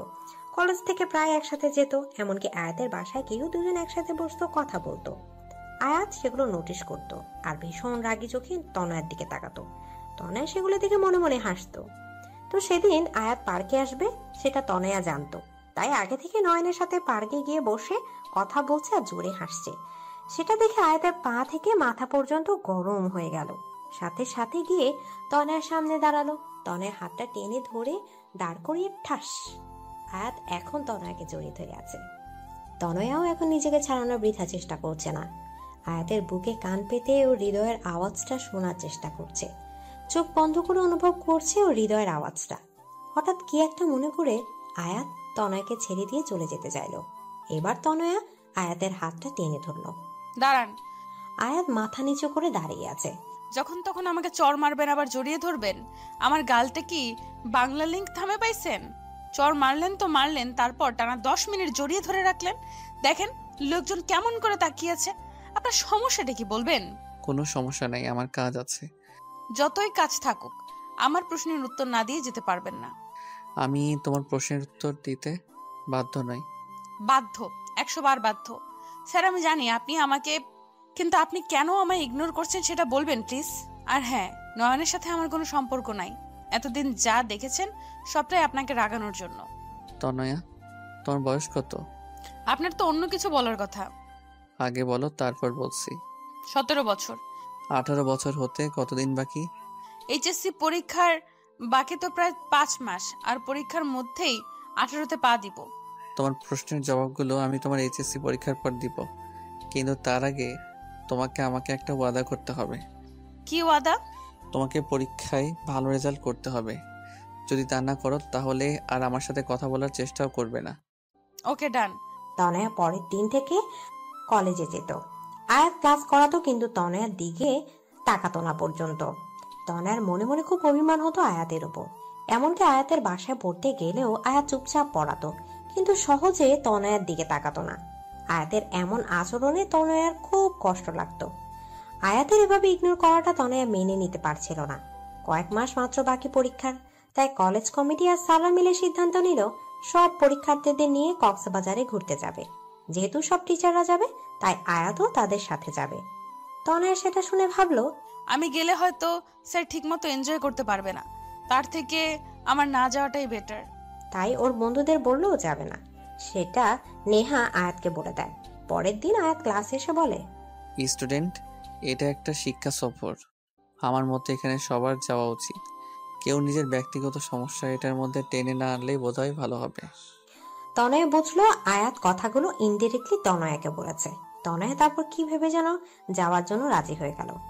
আগে আয়াত যতটা না তনয়াকে ইগনোর করতো, তনয়া এখন তার থেকে 3 গুণ বেশি আয়াতকে ইগনোর করে। এসব করতে তনয়ার কষ্ট হয় ঠিকই, কিন্তু এছাড়া উপায় নেই। কিন্তু তবুও আয়াতের উপর রাগ দেখে কাজগুলো করে। আজ ওরা সবাই শিক্ষা সফরে যাচ্ছে। 3টা বাস, প্রত্যেকটা বাসে টিচার আছে। কপাল গুনে আয়াত তনয়ার বাসেই উঠল এবং নেহা বুদ্ধি খাটিয়ে আয়াতকে তনয়ার পাশেই বসিয়ে দিল। তনয়া সেটা দেখে জানলা দিয়ে বাইরের দিকে তাকিয়ে আছে। বাসটা সাই করে চলছে। প্রায় 14 থেকে 16 ঘন্টা বাসে থাকা লাগবে। যদিও বাস মাঝে মাঝে পথে থামবে, কিন্তু তবুও তনয়ার বাসে চড়ার তেমন অভ্যাস নেই। আর তাছাড়া তনয়ার বেশিক্ষণ জার্নি করলে বমি পায়। তাই তনয়া ব্যাগে বমির মাথা ব্যথার ওষুধ নিয়েছিল, কিন্তু বোকার মতো সেগুলো হ্যান্ড ব্যাগে না নিয়ে জামা কাপড় ব্যাগে রেখে দিয়েছে, যেটা বাসের বাক্সে রাখা হয়েছে। বাস চলার ঘন্টা 3-এর মধ্যে তনয়ার মাথা ব্যথা শুরু হলো, সাথে মাথা ঘুরছে, বমি পাচ্ছে। কিন্তু খুব কষ্টে তনয়া সেটা আটকানোর বৃথা চেষ্টা করছে। আয়াত তনয়ার দিকে তাকিয়ে বুঝলো ওর খুব কষ্ট হচ্ছে, কারণ ইতিমধ্যে তনয়ার চোখ মুখ শুকিয়ে গেছে। আজ প্রায় 3 মাস পর আয়াত তনয়ার সাথে ঠিক মতো কথা বলছে। তনয়া, তোমার কি খুব কষ্ট হচ্ছে? না। দেখো তনয়া, কোনো সমস্যা হলে না বললে কিভাবে বুঝবো? মাথা। এটুকু বলার সাথে সাথেই বমি করে দিল। আর কোনো কথা বলতে পারছে না, শুধু বমি করাটাকে থামানোর বৃথা চেষ্টা করছে। আয়াত সাথে সাথে ড্রাইভারকে বাস থামাতে বলল। ড্রাইভার বাস থামানোর পর আয়াত তনয়ার রাস্তার পাশে বসে পানি দিল। তনয়ার বমি করা থেকে কোনো বন্ধু ওর কাছে আসলো না, কারণ ব্যাপারটা স্বাভাবিক। মানুষ বমি জিনিসটাকে বড্ড অস্বস্তিকর বিষয় ভাবে। কিন্তু আয়াত তনয়ার কাছে গিয়ে ওর পিঠে হালকাভাবে হাত বুলিয়ে দিচ্ছিল, ওকে পানি খাইয়ে দিলেও ওর মুখটা ভালোভাবে পরিষ্কার করে দিচ্ছিল। তনয়া অপলক দৃষ্টিতে আয়াতের দিকে তাকিয়ে ভাবছে, লোকটার প্রত্যেকটা কাজে আমার প্রতি ভালোবাসার অনুভূতি পাই, কিন্তু কেন আমাকে নিজের থেকে এত দূরে রাখে? কি তার সেই সমস্যা? তারপর তনয়াকে ওষুধ খাইয়ে সবাই আবার বাসে ওঠে। বমি করার পর তনয়া অনেকটা ক্লান্ত হয়ে পড়ে, যার কারণে তনয়া কিছু দূর যেতেই ঘুমিয়ে পড়ে। বাসে প্রায় সবাই অনেক হইহুল্লোড় করার কারণে ক্লান্ত হয়ে ঘুমাচ্ছে। আয়াত দেখলেও তনয়ার মাথাটা বারবার নিচের দিকে পড়ে যাচ্ছিল, যেমন ঘুমের মাঝে মানুষের হয়। তাই আয়াত নিজের হাতটা তনয়ার কাঁধে রেখে তনয়ার মাথাটা নিজের কাঁধে রাখলো। আয়াত অপলক দৃষ্টিতে তনয়ার দিকে তাকিয়ে আছে আর ভাবছে, ইস, যদি সারা জীবনের মতো তোমাকে এভাবে রাখতে পারতাম। কিন্তু হয়তো আমার ভাগ্যে তোমাকে পাওয়াটা নাই। তোমাকে পেলে হয়তো জীবনে কোনো চাওয়া থাকতো না, কিন্তু বিবেকের কাছে আবেগ আর সমস্ত চাওয়া সবসময় পরাজিত। আমি জানি তোমাকে ভালোবাসাটা আমার তুচ্ছ আবেগ না, কিন্তু সত্যিকারের ভালোবাসাটাও এক ধরনের তীব্র আবেগ। খুব ইচ্ছা করে এই পিচ্চি তনয়াটাকে আমার হৃদয়ের কাছে সারা জীবনের জন্য বন্দি করে রাখি, কিন্তু আমি জানি হয়তো তা সম্ভব না। আমি তোমাকে আমার সমস্যার কথাগুলো বললে হয়তো তোমার জীবনটা তছনছ হয়ে যাবে, তোমার ভবিষ্যৎটা নষ্ট হয়ে যাবে, কারণ কষ্ট সহ্য করার বয়সটা যে তোমার এখনো হয়নি।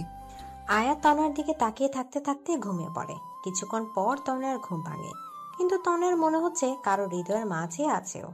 মাথাটা হালকা উঠাতেই দেখে আয়াতের কাঁধে ওর মাথাটা রাখা। নিজের অজান্তেই তনয়ার হাসি ফুটে উঠল। তনয়া ভাবছে, ভবিষ্যতে আমি আয়াত স্যারকে পাবো কিনা জানি না, তার সাথে সারা জীবন কাটাতে পারবো কিনা জানি না, কিন্তু এই যে মুহূর্তগুলো তার সাথে কাটাচ্ছি, এর থেকে ভালো মুহূর্ত আর আমার জীবনে আসবে কিনা আমি তাও জানি না, কিন্তু এই মুহূর্তগুলোকে আমি আমার সবটা দিয়ে উপভোগ করতে চাই। হঠাৎ রাস্তার উঁচু নিচু ঢালে বাস লাফিয়ে উঠায় আয়াতের ঘুমটা ভেঙে গেল। তনয়াও অনেকটা হকচকিয়ে উঠল। তনয়া আয়াতের দিকে তাকিয়ে লজ্জা পেয়ে বাইরের দিকে তাকালো। তনয়া, তোমার এখন কেমন লাগছে? আগের থেকে অনেকটা বেটার স্যার। কিছু খাবে? না স্যার। এর মধ্যে বাস ঢাকা পৌঁছে গেল। ঢাকায় প্রায় ঘন্টাখানেক বাস থামলো। সবাই খাবার জন্য হোটেলে ঢুকলো। সবাই যে যার মতো খাচ্ছে, কিন্তু আয়াত তনয়াকে শুধু ভাত, করলা ভাজি আর ডাল দিল। আমি এগুলো খাবো না। সেটা বলে তো হবে না, এখনো অনেকটা পথ জার্নি করতে হবে। অন্য কিছু খেলে তুমি আবার বমি করবে। দেখো, তোমাকে সাপোর্ট করতে আমিও একই খাবার খাচ্ছি। প্লিজ খাও তনয়া, নয়তো তোমার শরীর আরো খারাপ লাগবে। তনয়া আয়াতের কথা আর ফেলতে পারলো না, তাই কষ্ট হলো খাবারটা খেয়ে নিল। তারপর আয়াত ওকে বমির আর মাথা ব্যথার ওষুধ খাওয়ালো। ঢাকা থেকে কক্সবাজার পৌঁছাতে অনেক রাত হয়ে গেল। তনয়া আর বমি করেনি। হোটেলে আগে থেকে বুকিং করা ছিল, তাই কোনো সমস্যা হলো না। যেহেতু রাত অনেক সবাই খুব ক্লান্তও ছিল, তাই খেয়েই সবাই ঘুমিয়ে পড়ল। পরের দিন সকালে সবাই যে যার মতো বিচে ঘুরতে গেল। আয়াত আর তনয়ের আসার কথা শুনে লিমাও সেখানে আসলো, কারণ লিমা তো চট্টগ্রামে থাকে। লিমাকে আয়াত তনয়ের সাথে হওয়ার কথাটা খুলে বলল। কিন্তু আয়াত, তুই কি সত্যি ওকে ভালোবাসিস না? না। এই মিথ্যাটা না তুই অন্য কারোর কাছে বলিস, একেবারে ফ্লপ মার্কা অ্যাক্টিং। ওকে সারা জীবনের জন্য আমার করে পাওয়া মনে হয় আমার কপালে নেই রে। কি সমস্যা আয়াত, বল না প্লিজ। আয়াত, তোর আবার কোনো বড় ধরনের অসুখ করেনি তো? আরে না, সমস্যাটা তুই জানিস, হয়তো খেয়াল নেই। কি সেটা আয়াত? তুই তো আমার বড় ভাইয়া আয়ানের কথা জানিস। হ্যাঁ, সে একটা মেয়েকে ভালোবাসে, পালিয়ে বিয়ে করেছিল বলে তোর বাবা তার সাথে কোনো সম্পর্ক রাখেনি। হ্যাঁ, কিন্তু ভাইয়া ভালোবেসে বিয়ে করেছে বলে বাবা ততটা রাগ করেনি। আসলে বাবা তার বন্ধুর এক মেয়ের সাথে ভাইয়ার বিয়ে ঠিক করেছিল, কিন্তু ভাইয়া বাবাকে কিছু না বলে বিয়ে করায় বাবার বন্ধু তাকে অনেক অপমান করেছিল। কিন্তু বাবা তার অপমানে অতটা কষ্ট পায় নাই যতটা ভাইয়া তার কাছে সত্যি লুকিয়েছে বলে পেয়েছে। বাবা আগেই বলেছে তিনি মিথ্যাকে ঘৃণা করেন, আর তাছাড়া বাবা সবসময় আমাদের সাথে বন্ধুসুলভ ছিল, কিন্তু তবু ভাইয়া বলেনি। তারপর থেকে বাবা ভাইয়ার সাথে কোনো সম্পর্ক রাখেনি। আমি অনেকবার চেষ্টা করেছি বাবাকে বোঝানোর, কিন্তু তিনি আমার কোনো কথাই শোনেননি।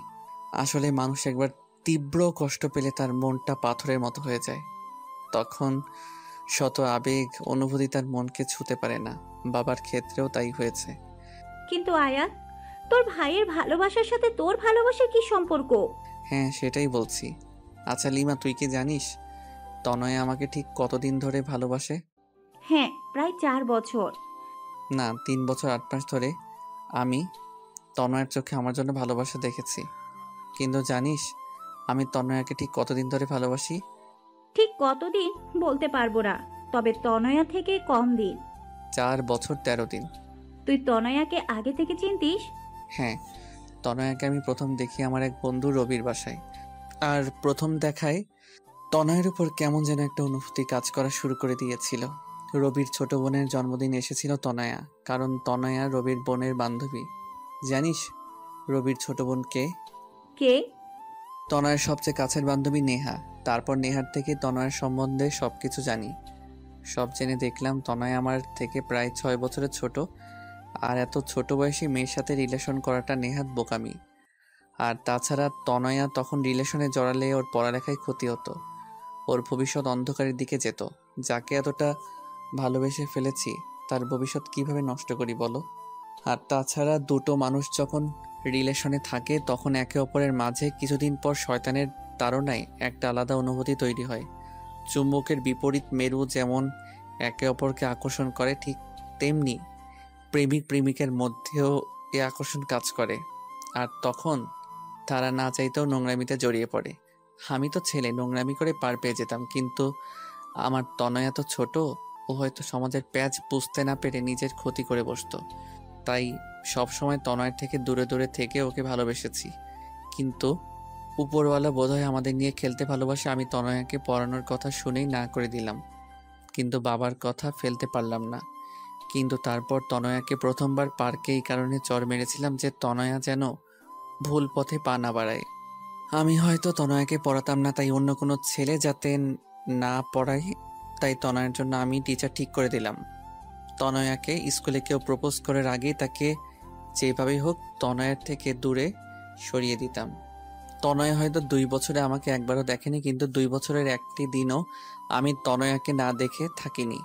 তারপর হয়তো আমার ভাগ্যের জোরে তনয়া আমার কলেজে ভর্তি হলো। জানিস তখন আমি কতটা খুশি ছিলাম যে রোজ তনয়াকে দেখতে পাবো। রোজ রোজ ক্লাসের সবাইকে পড়ানোর বাহানায় বারবার তনয়াকে চোরের মতো দেখতাম। কিন্তু তার কিছুদিন পরই ভাইয়া ওই ঘটনাটা ঘটালো। তারপর তনয়া যখন সিঁড়ি দিয়ে পড়ে গিয়ে ব্যথা পেয়েছিল, তখন ওর অবস্থা দেখে আমার প্রচণ্ড কষ্ট হতো। তনয়া সুস্থ হওয়ার পর কয়েক মাস খুব সুন্দর ছিল জানিস। তনয়ের সাথে খুব ভালো বন্ধুত্ব হয়ে গেছিল, কিন্তু সমস্যাটা হলো কয়েক মাস আগে। তারপর থেকে আমি তনয়াকে অ্যাভয়েড করে চলতে থাকি। কি হয়েছে কয়েক মাস আগে? কয়েক মাস আগে একদিন রাতে বাবা আমায় বলল, আয়াত, তোকে কিছু কথা বলবো, রাখবি? কেন রাখবো না বাবা, বলো কি বলবা? তোর ভাইয়া তো আমার কোনো কথা শুনেনি, আমার সম্মানের কথাও ভাবেনি, কিন্তু আমি তোকে সব থেকে বেশি ভরসা করি। তুই কি আমার বিশ্বাস রাখবি? আমি আমার বন্ধুর মেয়ের সাথে তোর বিয়ে ঠিক করে এসেছি। মেয়েটা বর্তমানে বাইরে আছে, কয়েক মাস পরে দেশে আসবে, তার কিছুদিন পর তোর সাথে তার বিয়ে হবে। কিরে, তুই রাজি তো? নাকি তুইও আয়নের মতো কাউকে? আয়াত ওর বাবা কথা ভেবেই নিজের ভালোবাসার কথাটা লুকিয়ে বলল, না বাবা, তেমন কিছু না। তুমি যা ভালো বোঝো তাই করো, আমি তোমার বিশ্বাস কখনো ভাঙবো না। আমি জানতাম তুই এই কথাই বলবি। এই নে মেয়েটার ছবি, ফোন নাম্বার নিবি? তার দরকার নেই বাবা, তুমি যখন পছন্দ করেছো তখন ভালোই হবে। বাবার এই কথা শোনার পর থেকে আমি তনয়ের থেকে দূরে দূরে থাকতাম, কারণ যতই ওর কাছে যাব ততই ওর মায়ায় জড়িয়ে পড়ব। কিন্তু পাজি মেয়েটা আমায় খেপানোর জন্য নয়নের সাথে কথা বলার নাটক করলো। সেটা দেখে মাথা গরম হয়ে যায়। তারপর ওকে চর মেরেছিলাম, কিন্তু ওকে চর মারে ও যতটা না ব্যথা পেয়েছে তার থেকে শতগুণ বেশি ব্যথা আমার হৃদয়ে লেগেছে। তাই তো নিজের ভালোবাসাটাকে আড়াল করতে না পেরে ওকে পাগলের মতো জড়িয়ে ধরে রেখেছিলাম। আমি যদি তনয়াকে এসব কথা বলি, মেয়েটা পাগলের মতো হয়ে যাবে, লেখাপড়ার অবস্থা খুব খারাপ হয়ে যাবে। তাই তো ওকে বলেছি ওর পরীক্ষার পর ওকে সব সত্যিটা বলে দেব। কিন্তু আমি ভাবছি আমি যদি ওকে সত্যিটা বলি তাহলে তখন ওর অবস্থা কি হবে। এবার বুঝছো কি সমস্যা?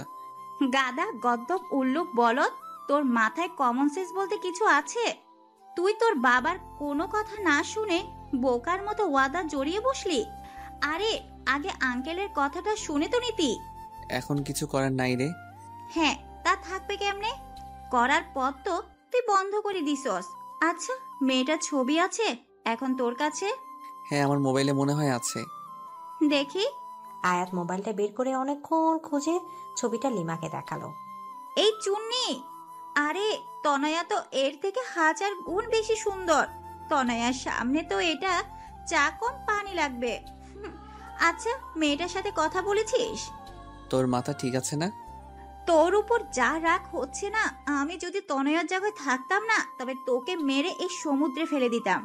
জানিস, যখন বললি তোর বাবার বন্ধুর মেয়ে, এক মুহূর্তে মনে হয়েছিল হয়তো মেয়েটা তনয়া, কিন্তু সব ধারণা সবটা সঠিক হয় না রে।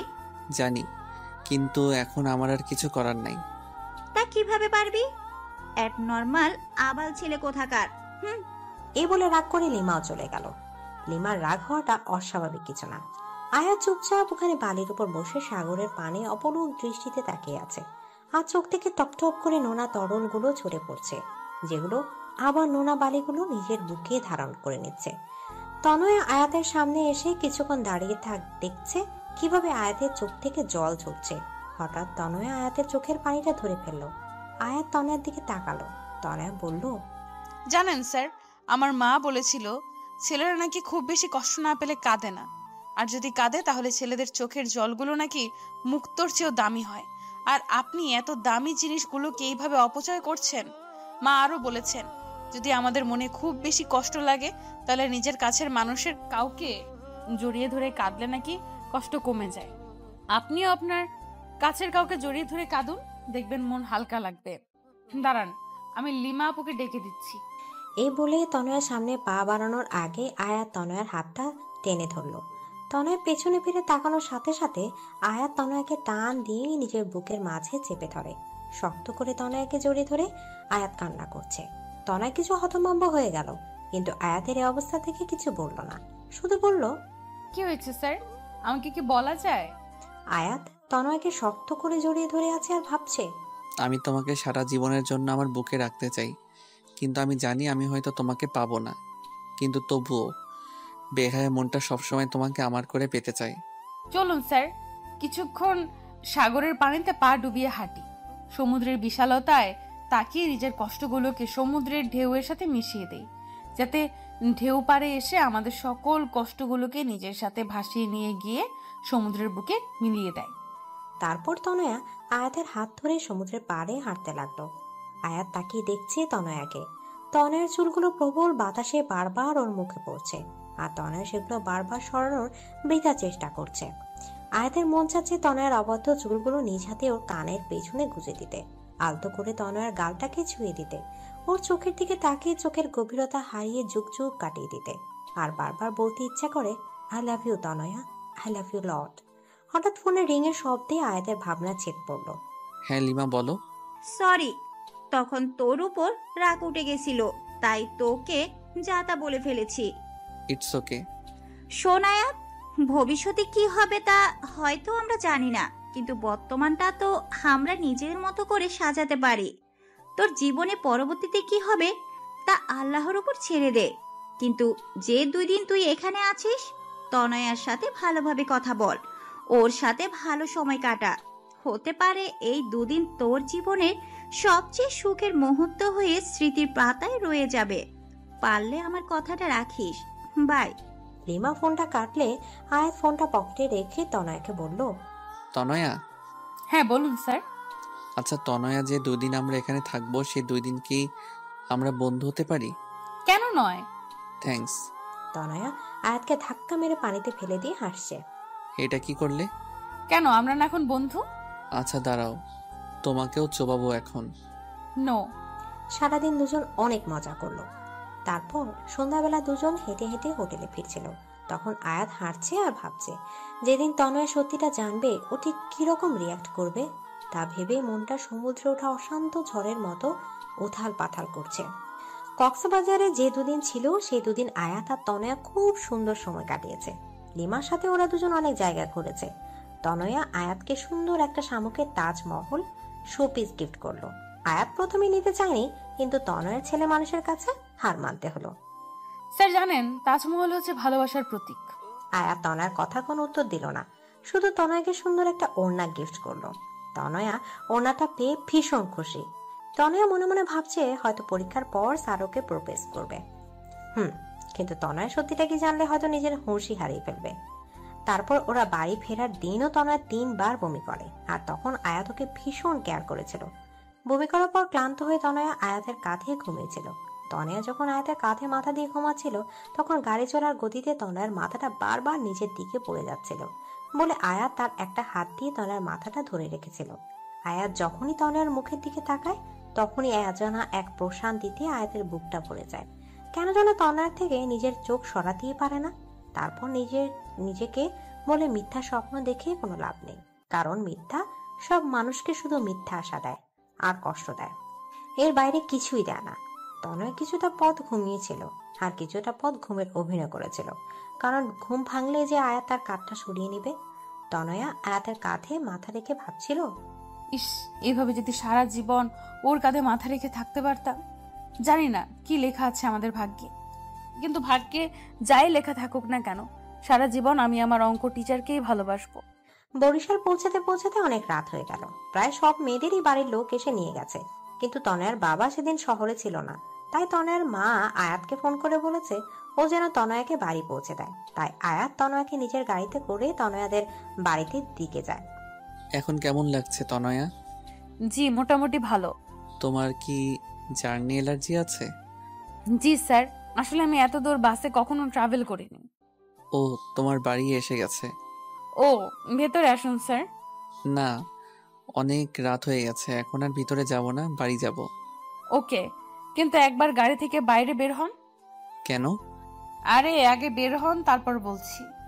আয়াত গাড়ি থেকে বের হয়ে দাঁড়াতে তনয়া হুট করে আয়াতকে জড়িয়ে ধরলো। আয়াত কিছুটা হতবাক হয়ে গেল। তনয়া অনেকক্ষণ আয়াতকে জড়িয়ে ধরে বলল, আমি জানি না পরীক্ষার পর আপনার সিদ্ধান্ত ঠিক কি হবে, কিন্তু এই যে 2 দিন আপনার সাথে কাটালাম এটা আমার জীবনের সবচেয়ে স্মরণীয় দিন হয়ে আমার মনের মণিকোঠায় সারা জীবন গেঁথে থাকবে।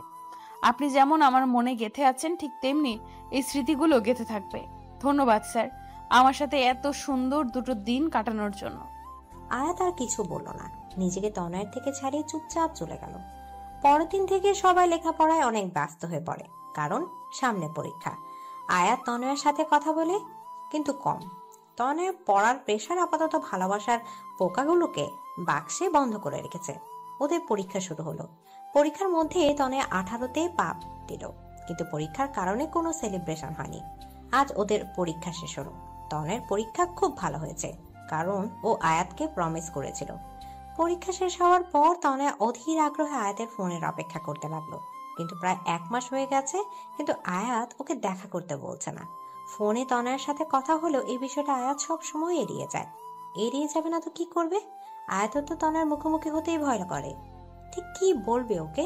কিন্তু তনয়া আর অপেক্ষা করতে পারছে না, তাই সরাসরি আয়াতকে ফোন দিয়ে বলল, আপনি দেখা করবেন নাকি আমি আপনার বাসায় আসবো?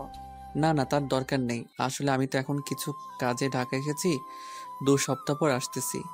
যেদিন আসবো তার পরের দিনই তোমার সাথে দেখা করব। 2 সপ্তাহ পর তনয় একটা রেস্টুরেন্টে বসে আয়াতের জন্য অপেক্ষা করছে। এই 2 সপ্তাহ যে তনয় ঠিক কিভাবে কাটিয়েছে তা শুধু তনয়াই জানে। কিছুক্ষণ পর আয়াত আসলো। তনয়ের বুকটা দুরু দুরু করছে। আয়াত ঠিক কি বলবে এটা ভেবে। কেমন আছো? ভালো। আপনি? ভালো। কিছু খাবে? না না স্যার। স্যার, আপনি যেন কি বলতে চাইছিলেন? হ্যাঁ, কিন্তু ঠিক কিভাবে বলবো সেটা ভাবছি। তনয়া, আমার বিয়ে ঠিক হয়ে গেছে। তনয় অবাক চোখে আয়াতের দিকে তাকালো। তারপর আয়াত ওর বাবার ওর ভাইয়ের সব কথা বলল। এও বলল, সামনের মাসের শেষের দিকে আমার বিয়ে, আর সেই মেয়েটি কিছুক্ষণ পর এখানে আমার সাথে দেখা করতে আসবে। আয়াতের কথা শোনার পর তনয়া পুরো পৃথিবীটা যেন গোলক ধাঁধার মতো ঘুরছে। চোখ দুটো ঝাপসা হয়ে যাচ্ছে। নিজের ওপর যেন কোনো নিয়ন্ত্রণ রাখতে পারছে না। চিৎকার করে কাঁদতে ইচ্ছা করছে, কিন্তু শত কষ্টে তনয়া নিজেকে আটকাচ্ছে। প্লিজ তনয়া, আমাকে মাফ করে দাও, আর প্লিজ নিজের উপর নিয়ন্ত্রণ রাখার চেষ্টা করো। আসলে আমি... থাক স্যার, আপনার আমাকে কোনো এক্সপ্লেনেশন দেওয়ার দরকার নেই। আমি আপনাকে জানি। মেয়েটির নাম কি স্যার? আমি জানি না। কি বলেন? যার সাথে বিয়ে হবে তার নাম জানেন না? This is not fair sir. আচ্ছা, ভাবি কি এখন আসবে? আমি কি তাকে একবার দেখতে পারি? ভয় নাই, আমি আমার বিষয়ে কিচ্ছু বলবো না। তনয়া, আর ইউ ওকে? কেন? Yes sir, I am absolutely ওকে। আরে, আপনি আবার এটা ভাবছেন না তো যে আমি উল্টোপাল্টা কিছু করে ফেলবো? পাগল নাকি স্যার? আমি তনয়া, আর আমি এতটা সাহসী নই যে নিজের জাহান্নামের টিকিট নিজে কাটবো। তনয়ার এমন কথা শুনে আয়াতের মুখের ভাষা যেন হারিয়ে গেছে। কিছুই বলতে পারছে না। কিছুক্ষণের মধ্যে সেই মেয়েটা আসলো। এসে আয়াতকে বলল, are you Ayat? I am Abani. Yes, বসুন। উনি? হাই, আই এম তনয়া, আয়াত স্যারের স্টুডেন্ট। ও হাই। তো আপনি আমাদের ভাবি হবেন? আপনি জানেন আপনি অনেক লাকি, কারণ আপনি আয়াত স্যারকে নিজের জীবনসঙ্গী হিসেবে পাচ্ছেন। স্যার অনেক ভালো মানুষ। এখানে এসেছিলাম কিছু কাজের জন্য, কিন্তু স্যারকে দেখে তার সাথে একটু কথা বললাম। I hope you don't mind. No no. আচ্ছা, আমি তাহলে আসি, কিছু কাজ বাকি আছে। বাই ভাবি। By sir. তনয়া একটিবারের জন্য আয়াতের দিকে তাকালো না, শুধু সামনের দিকে তাকিয়ে হাঁটছে। আজ তনয়া পা দুটো যেন চলছে না। মনে হচ্ছে পেছন থেকে কেন অদৃশ্য শক্তি ওর পা দুটোকে আটকে রেখেছে। কিন্তু তনয়ার এমন আচরণে আয়াত অনেক অবাক হলো। তনয়া চলে যাচ্ছে। আয়াত হা হয়ে ওর যাবার পানে তাকিয়ে আছে। তনয়া নিজের অবাধ্য চোখের জলগুলোকে মোছা বৃথা চেষ্টা করছে। আয়াত বুঝতে পারছে তনয়ার মনের অবস্থা, কারণ আয়াতের মনের অবস্থাও ঠিক একই রকম। তনয়া চলে যাওয়ার পর আয়াত নিজেকে আর ঠিক রাখতে পারছিল না, তাই অবনীকে বলল, আমার খুব মাথা ব্যথা করছে, আমরা কি পরে একদিন কথা বলতে পারি? ঠিক আছে। আয়াত বাড়ি এসে বারবার তনয়াকে ফোন করছে, কিন্তু কেউ ফোন ধরছে না। তারপর বাধ্য হয়ে তনয়ার বাবার ফোনে ফোন করে। আঙ্কেল, তনয়া কি করছে?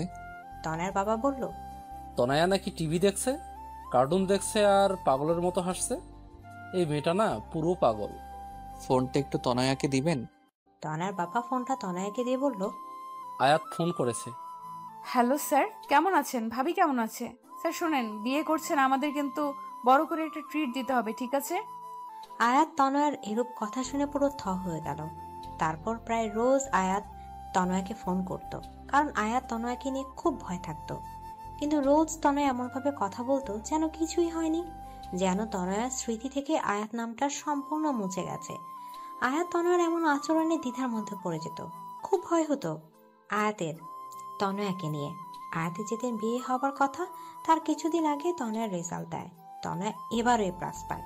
সবাই খুশি হয়, আয়াতও। কিন্তু এত খুশির মাঝেও আয়াত আর তনয়ার বুকের ভিতরটা জ্বলে পুড়ে ছারখার হয়ে যাচ্ছে। আর আজ আয়াতের গায়ে হলুদ। আর মজার ব্যাপার কি জানেন, আয়াতের গায়ে প্রথম হলুদটা তনয়াই চুয়েছে। আর গিফট হিসেবে আয়াতের দেওয়া ওড়নাটা আয়াতকে দিয়ে বলেছে, এটা অবনী ভাবির জন্য। কারো শখের জিনিস নিজের কাছে রাখতে নেই। আয়াত কোনো কথা না বলে চুপচাপ ওড়নাটা হাতে নিল। সবার সাথে খুব হাসাহাসি মুখ করে কথা বলছে তনয়া, কিন্তু ওর মনের ভেতরটা হয়তো আয়াত ছাড়া আর কেউ বুঝতে পারছে না। গায়ে হলুদ পর্ব শেষে আয়াত তনয়াকে বলল, তোমার সাথে আমার কিছু কথা আছে, আমার সাথে এসো। হ্যাঁ বলুন স্যার।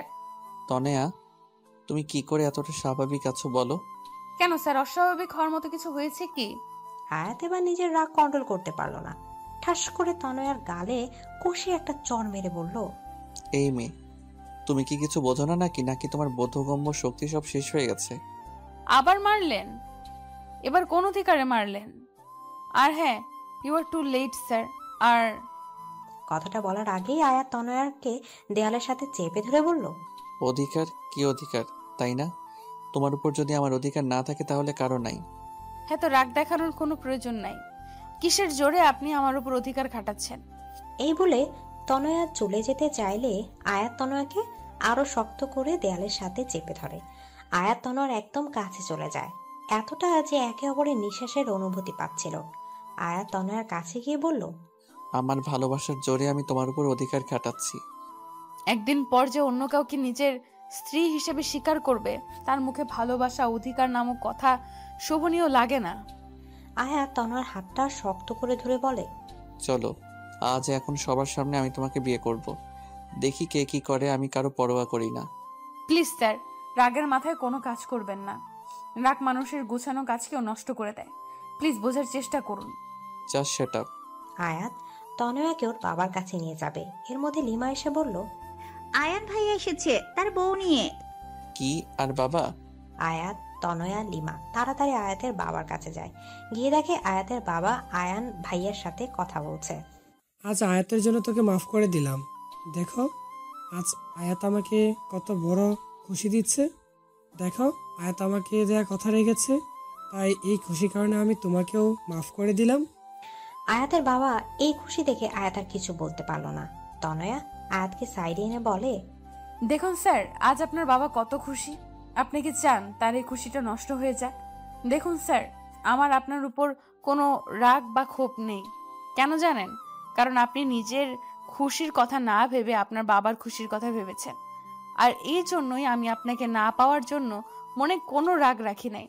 হ্যাঁ, আপনাকে না পাওয়ার দুঃখ, কষ্ট, আফসোস তো আছে, আর সারা জীবন থাকবে। কিন্তু আমি এটা ভেবে নিজেকে সামলে নেব যে আপনার বাবা মা আর আপনি সুখে আছেন। স্যার, বাবা মায়ের মতো কেউ হয় না। স্যার, আপনি তাদের কথা মেনে নিন। বাবা মাকে কষ্ট দিয়ে কেউ জীবনেও সুখী হতে পারে না, খুশি হতে পারে না। আর বাবা মাকে সুখী করার জন্য যদি নিজে কষ্ট পায়, তাহলে আল্লাহ সে কষ্টের প্রতিদান একদিন না একদিন ঠিকই দিবে। চলি স্যার, ভালো থাকবেন। আমি আজকেও আসতাম না, কিন্তু আজ শেষবারের মতো আপনাকে একবার দেখার লোভ সামলাতে পারলাম না। ভালো থাকবেন। এটা বলেই তনয়া ওখান থেকে চলে গেল। আর আয়াত হা হয়ে ওর যাবার পানে তাকিয়ে আছে। তনয়া একবারের জন্য পিছু তাকায়নি, হয়তো নিজের চোখের জলটা আয়াতকে দেখাতে চায়নি তাই।